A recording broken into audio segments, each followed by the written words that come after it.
I'm in Amed and I'm going to check out what's going on here. The first time I visited Amed was over 20 years ago, and I remember the first time I came here, I had real trouble deciding where to stay, basically because I didn't really understand where the central part of Amed was, and that's really because Amed is a very, very long area. Amed itself is really supposed to be only one little beach, but over the years, as happened all the way throughout Bali, Amed sort of stretches out to become one long area when really the original area was only a small little section. A bit like up in the Bukit, they now call the whole area Uluwatu when Uluwatu is only a small little area.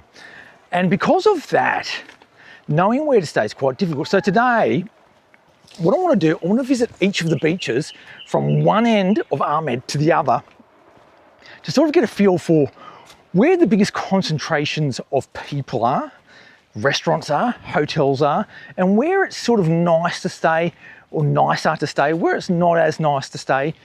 Because one of the things is, if you don't have your own transport here, getting from one beach to the next can be quite difficult, because the layout of this place, of the whole of Amed, is a series of bays, a series of fishing villages.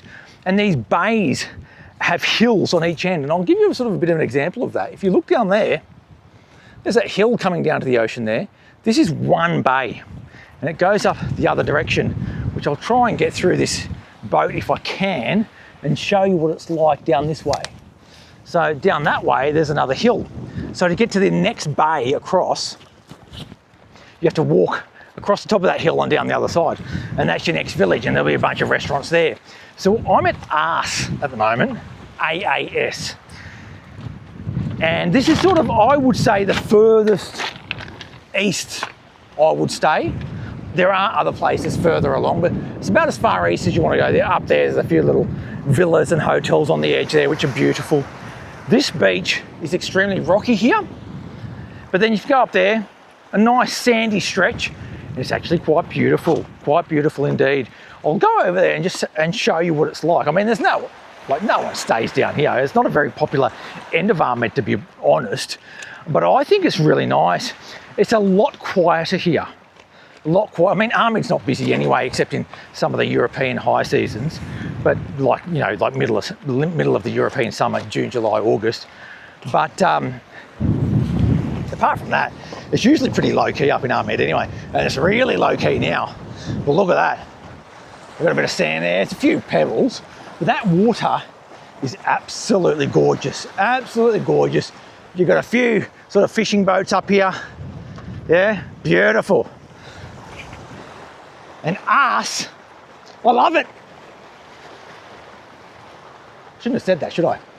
So Aas, I really like.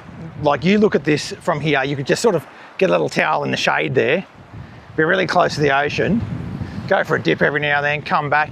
You probably need your own esky with cold drinks and a bit of some snacks in there, I reckon. But I'm sure that you'd be able to organise some cold drinks before you came down here and bring them down with you. This place has a few eateries around, not many. There's a few, it's pretty low key. There's a few little warungs here, again, low key.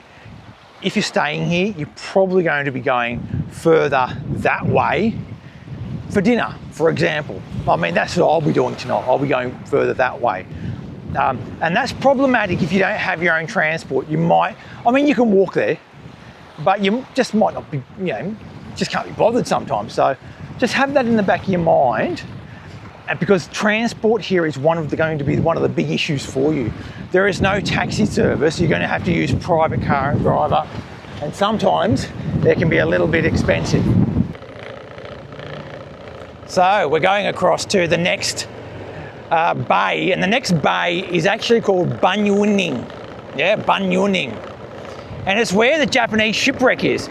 So it's a fairly popular place to stay in Amed. Oh, by the way, Amed is actually supposed to be pronounced Amed, but we foreigners say Amed, and that's just sort of stuck. The locals say Amed. I'm going to say Amed in this video because, well, that's what we say, isn't it? So this is Bunyuning, yeah, the bay. So over the other side was Aas, and we're in another bay now. Looks pretty similar to the previous one. The thing about Bunyuning is this is the bay that has a Japanese shipwreck, which is just out there on that point. There's a Japanese shipwreck, and you can go snorkeling out there. If you've got your own gear, just go out on your own. But if you don't have your own gear, you can get a guy to take you out. If you need a life jacket because you can't really float that well, they'll give you a life jacket, some flippers. They'll escort you out there so you don't drown, and you pay them a bit of a nominal fee, and Bob's your auntie. Now, I'm going to probably do that tomorrow. I don't know, but in my next video, I might go and do that. We'll see how we fare. This is another low-key bay. The thing about this, though, is if you're here, you're quite close to a few restaurants just around the corner of that point. So about 300 metres away, you start getting to places like Trattoria. And if you've been to Bali before, you'll know that Trattoria is an Italian restaurant chain. I mean, we call it a chain, it's not like Macca's, but it's like a restaurant chain that used to, I think they first started up in Selang, I think, back in the day. Very good quality. And I think I've been there many years ago. They were good back in the day. I'm sure they're good now. If you've got that name, you're probably going to keep the reputation up. So it's not far from a bit of eating, So we're getting, as we go one bay at a time, closer to the real Amed, we're starting to get a few more facilities, a few more eating places. The hotels are getting a little bit more fancier, probably a little bit more expensive, and there's more choice, But again, it depends on, if you've got your own transport, it doesn't matter as much. But if you don't have transport, going across that way a little bit more, probably worth your while. So in between Bunyuning and the next bay, which is called Selang, there's this sort of higher ground where you don't really have a beach. And it's along here that you have a few little guest houses, like there's a warung there, and a couple of restaurants. So, there's an Aas Beach hotel right there. And then just here we have Trattoria, that's on the right. My memory of it was that it was on the left before, but I might be wrong.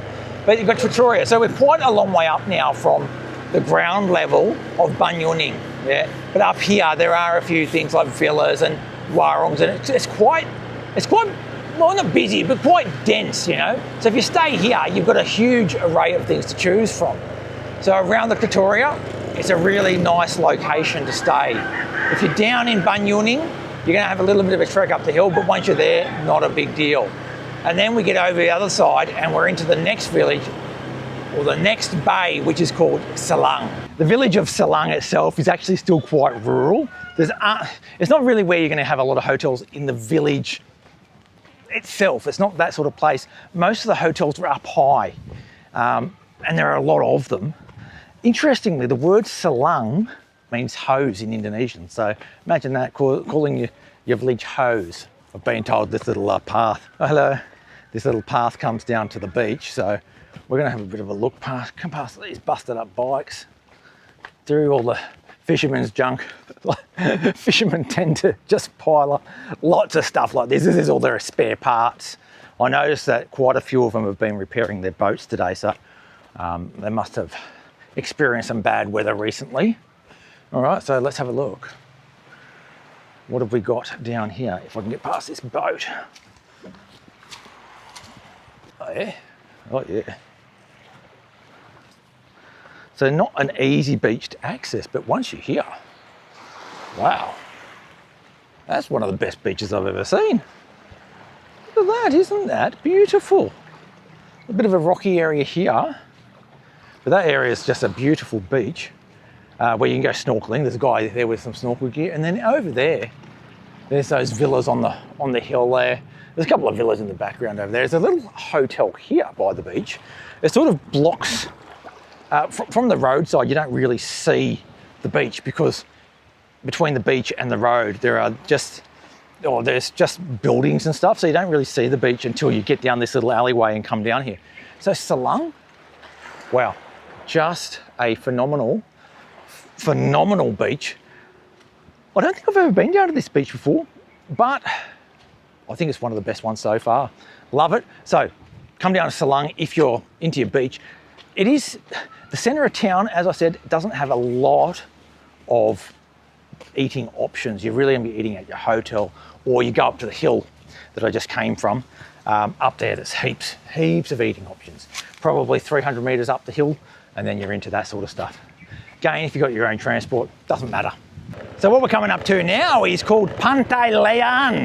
Now, that's not on Google Maps. So I spoke to a local guy. He said Google Maps is wrong. It says something like Bima Sakti or something like that, which is, he said, not correct. He said that is Panta Lean, and that's where we're coming into now. We're into the resort zone really now. There's resorts, hotels, there are places to eat, warungs, restaurants, everything. So we're in, we're getting quite central now. Coming down another one of these little gungs, and there's a little warung here called Omang Omang, and you can see that here, this is Kelompok Nelayan, so basically the Fishermen's Corporation has this little hut, and you can see Banjar Dinas Lean. So that basically tells you this is part of the Banjar Lean, and that's what we have here. So this is the beach. It's a nice beach. It is a nice beach. Let's have a bit of a look around. All right, so this is what it looks like up that way. Again, you can see all those villas on the cliff over there. And then this way, coming down there, it's a little bit barren actually, that cliff top there. I've noticed a lot around Amed. It's similar to what you find on Nusa Penida, Nusa Lembongan, where you've got these terraces made out of stone. They're not for rice fields, they're for other plantations. Hello! Not a bad area down here, this Panta Lean. And yeah, again, it's got the warungs and the hotels around the place. But what's really interesting is it still feels pretty quiet. It doesn't feel like a busy time of year. I've seen probably, less than 10 foreigners so far since I left the hotel. Okay, coming over the next hill into this bay, this is called Lipa. Lipa is a lot more of an older style place. It's been around for a very long time, since the earlier days of Amed tourism. So you'll find a lot more well-established hotels here, restaurants and so forth. It's a very popular spot actually, Lipa, very popular. I like it, it's nice. I mean, it's not the best beach, but it's good. It's good, a great swimming spot. So the whole of Amed doesn't really have waves. So you can get out there and swim, or if there's coral in the bay, you can have a bit of a snorkel. Again, this is a fairly long beach, so if you want to explore it, you're going to be walking up and down this main road. But along this main road, there are just a lot of options anyway, so you're going to be quite happy with probably something close to where you're staying. Okay, so now this is what we're talking about. Look at this beautiful, beautiful Lipa Beach. Yeah, beautiful time of day as well. Just very calm. Along this beachfront, there's warungs, there's guest houses, hotels. It is a fairly long stretch. Like, I don't know, when I say fairly long, 400 or 500 metres probably. It's not huge, but it's long enough that, if you're staying at one end of the beach and eating at the other end, you're going to have a bit of a workout going from one end to the other. But it's beautiful here. A really beautiful, beautiful beach. You can see out there, there's a couple of people snorkeling. Well, there's actually more than a couple. If you go out further, there's people snorkeling out there. Well, there's heaps of people snorkeling out there actually. It's a nice area. I actually like this. There's not as many fishing boats along here either, so it's not as hard to get down to the beach access. So if you're looking for a really stunning place to stay, Lipa is really a good option. This is Bunutan. It's another beautiful beach. A rocky beach this time, so not as pleasant to sort of sunbake on, like, well, you're probably not going to at all. Decent to swim in, like you can easily swim in there. Beautiful, beautiful water. Again, this is a more residential village, quite a large village as well, and there are lots of places to stay, lots of places to eat. I like Lipa better, to be honest, but this is still very good. I mean, if you stayed here, you're not going to have any problems. It's quite central, like really quite central. But we are getting closer to the actual Amed Beach, the real Amed Beach, even though this is all Amed. We're getting closer. There's only a couple more to go and then we're there. All right, so I'm just coming past a place called Sunset Point. It's like a beach club, which has the best sunset view in all of Amed. And it's very busy, as you can see here. We've already got a bit of traffic. It's not all because of the Sunset Point. There's a bit of a festival up here as well, a little Balinese ceremony. But the bad thing is they've actually blocked off any view that you might have had. If you look to the right now, you can actually see Gunung Agung. The sun's just about to go behind it. And there below you have Jemeluk Bay, and it's a really fantastic, tight, tiny bay. Nice little spot. But the problem is once you're in there, if you want to go up to the top of the hill, it's a long hike out of there. But down in the bay itself, beautiful little spots. So if you get accommodation down here, there's a few little warungs and little restaurants and places to eat. Easy enough to get around. Really short walks to all the different places that you want to go here. So this is Jemeluk, look at it, beautiful. I mean, it's sort of like small rocks, the sand here, like it's mixed between rocks and sand. Like you can definitely put a towel out on it and sit on it. It's not as pleasant as some other beaches, but it's just beautiful and tight, a nice tight bay there with warungs up and down the beach, a few hotels. You can see over there, up on that hill there, they've all taken advantage of that sunset view. I know that place there has an entry fee. Before you even go and buy any drinks or anything, you've got to pay money to get into it. One of those things, like I do not do that. I do not pay for entrance to any place like that. So basically I don't go to beach clubs because that's what beach clubs do. I remember once when I was in Cinnamon, I went to a place that was just a stunning place and they said, oh, it costs $200,000 to come in. And it's like, no, thanks. They were shocked, but I'm just not going to do it. That's what some of those places do. So just be aware. If you really want the best view in town, well, that's probably where you have to go and you're going to have to pay for it. But yeah, I just don't do it. Jemeluk Bay, love it. That view there is one of the most sensational views you can imagine. It's of Gunung Agung. I still get amazed by how magnificent that volcano looks every time I see it, even from Sanur. But when you're up closer, like here in Amed, it looks even better. We are now at Amed Beach, so all along the right there are restaurants and cafes and there are places to stay all the way along here. This is the original Amed, and so it's spread to the east over the years. But this is the original one, and you see a lot more tourists here than you do in any other areas. Now, is that a good thing or a bad thing? Well, there are good parts to that for sure. It means you get a better selection of restaurants. You don't have to walk as far. But it may feel a little bit busy for some other people. Depends what you're into. So this is Amed Beach, the original Amed Beach. It's not, like, it's a bit rocky. It's not the prettiest beach, honestly. Still pretty good. It's still pretty good. And a perfect place to come and swim. You can swim all the way up and down this beach. It's such a long, long beach compared to any of the others. There are warungs, homestays and hotels all the way along here. I stayed at a little homestay on the edge of this beach a couple of years ago now, well, more than 2 years ago. It was just after COVID I came here, so maybe like that's more than 3 years ago. I came here more than 3 years ago. It was quiet as, of course, post-COVID, no one here. And the town felt a bit dead anyway, not just because of COVID, but because it just felt a bit tired. Amed's always felt a little bit tired. But coming down that main road today, especially in Amed itself, the town of Amed itself, it felt alive. It felt like there were so many new businesses opening up, people are sort of making a bit of money around the place. And you know, when that sort of vibrance starts to happen, you get a bit of momentum, and that's what seems to be happening here in Amed now. And I think as time goes on, that momentum is going to spread east to those other villages, and you're going to feel that vibrance move along. I really love it around here. I've loved coming along and inspecting each one of those beaches that we've had a look at today, just to get a feel for what they're like now, and perhaps how they're going to turn out in the future as time goes on and tourism starts to develop a little bit more and Amed becomes a little bit more of a popular place than it used to be.